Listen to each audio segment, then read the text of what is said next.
ಕಳೆದ 7 ತಿಂಗಳಿನಿಂದ ನಮಗೆ ಸಂಬಳ ನೀಡಿಲ್ಲ ಅಂತ ಆಕ್ರೋಶ ವ್ಯಕ್ತಪಡಿಸಿ ತುಮಕೂರಿನ ಕೊರಟಗೆರೆ ತಾಲೂಕಿನ ಹುಳಿಕುಂಟೆ ಗ್ರಾಮ ಪಂಚಾಯಿತಿಗೆ ಬೀಗ ಹಾಕಿ ಗ್ರಾಮ ಪಂಚಾಯಿತಿ ನೌಕರರು ಧರಣಿ ಸತ್ಯಾಗ್ರಹ ನಡೆಸಿದರು.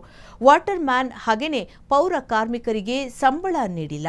ನೀರು ಸರಬರಾಜು ಮಾಡುವ ನೀರು ವಿತರಕರು ಹಾಗೆಯೇ ಪೌರ ಕಾರ್ಮಿಕರ ಹೊರತುಪಡಿಸಿ ಮೇಲಾಧಿಕಾರಿಗಳೇ ಸಂಬಳ ಪಡೆಯುತ್ತಿದ್ದಾರೆ. ಇವರಿಗೆ ನಮ್ಮ ಕಷ್ಟ ಅರ್ಥ ಆಗೋದಿಲ್ಲ ಅಂತ ಅಳಲನ್ನ ತೋಡಿಕೊಂಡ್ರು.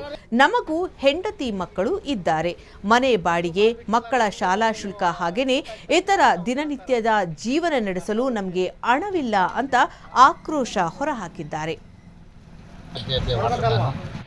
ನಮಗೆ 7 ತಿಂಗಳಿಂದ ಸಂಬಳ ಬರ್ತಾ ಇಲ್ಲ. ನಮ್ಮ ಮನೆ ಕಡೆ ನಡೆಯೋದು ಸ್ವಲ್ಪ ಕಷ್ಟ ಆಗ್ಬಿಡ್ತೈತೆ. ಇರಲಿ ತೊಂದರೆ ಇಲ್ಲ. ನಾವು ಸುಮಾರು 5 ವರ್ಷಕ್ಕಿಂತಲೂ ಕೇಳ್ತಲೇ ಬರ್ತಾ ಇದ್ದೀವಿ. ಹಳೆ ಸಂಬಳ ಅದು ಹಾಕಲಿಲ್ಲ, ಹೊಸ ಸಂಬಳ ಕೇಳ್ತಲೇ ಬರ್ತಾ ಇದ್ದೀವಿ. ಇವತ್ತು ಹಾಕ್ತೀವಿ, ನಾಳೆ ಹಾಕ್ತೀವಿ ಅಂತ ಇದನ್ನೇ ಸಬೂಬು ಹೇಳ್ತಾವ್ರೆ ಬಿಟ್ಟರೆ ನಮ್ಗೆ ಯಾವುದೇ ಸಂಬಳ ಆಗ್ತಾ ಇಲ್ಲ. ನಾವು ಗಾಡಿ ಪೆಟ್ರೋಲ್ ಹೊಂಚಾಕೂ ಕಷ್ಟ ಆಗ್ಬಿಡ್ತೈತೆ.